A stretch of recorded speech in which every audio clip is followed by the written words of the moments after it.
मणिपुर हिंसा को लेकर भी आरएसएस प्रमुख मोहन भागवत ने अपने आज के भाषण में विस्तार से बात रखी है। मोहन भागवत ने सवाल उठाया, हिंसा कैसे भड़की? क्या हिंसा के पीछे बाहरी ताकत है? मणिपुर की परिस्थिति को लेकर अभी शांत हो रही है, लेकिन ये आपस में झगड़ा कैसे हुआ? बहुत वर्षों से वहां मणिपुरी मैतेई और मणिपुरी कुकी वो साथ में रहते हैं। अचानक कैसे झगड़ा हुआ? सीमा लगत क्षेत्र है वो भारत का, वहां पर ऐसा होना, वहां पर अलगाव की बातें खड़ी होना, वहां पर ऐसे आपस में झगड़े होना, इससे किसका फायदा है? बाहर की शक्तियों का भी फायदा है। बाहरी लोग थे क्या करने वाले? ये गुस्सा भड़काने वाले लोग कौन थे?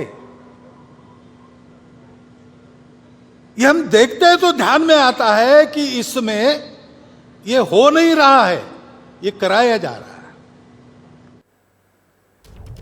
नीरज पांडे का रुख करेंगे। नीरज, मणिपुर का मुद्दा जिस पर बोलने से हमने देखा किस तरीके से नेता बचते हुए नजर आए, उस मणिपुर के मुद्दे पर भी सीधी और तीखी बात जो की गई है मोहन भागवत की तरफ से, आईना दिखाने का काम कर रहे हैं वो इस वक्त।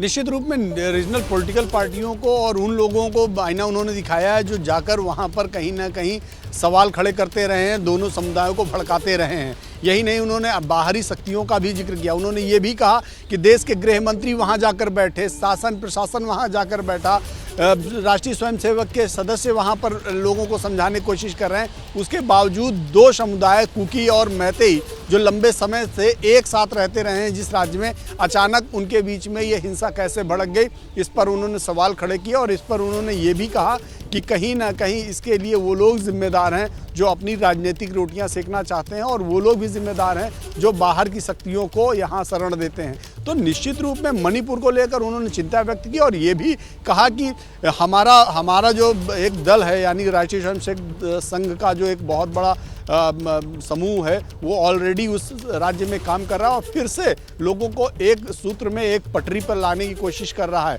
तो अब देखना ये होगा कि उनकी जो ये बात है सरकार को और सामाजिक संगठनों को, राजनीतिक पार्टियों को, कि कैसे वो लोग लेते हैं। लेकिन निश्चित रूप में मणिपुर को लेकर उन्होंने अपनी चिंता व्यक्त कर दी है। बिल्कुल रहिए मेरे साथ, मैं लौटूंगी आपके पास।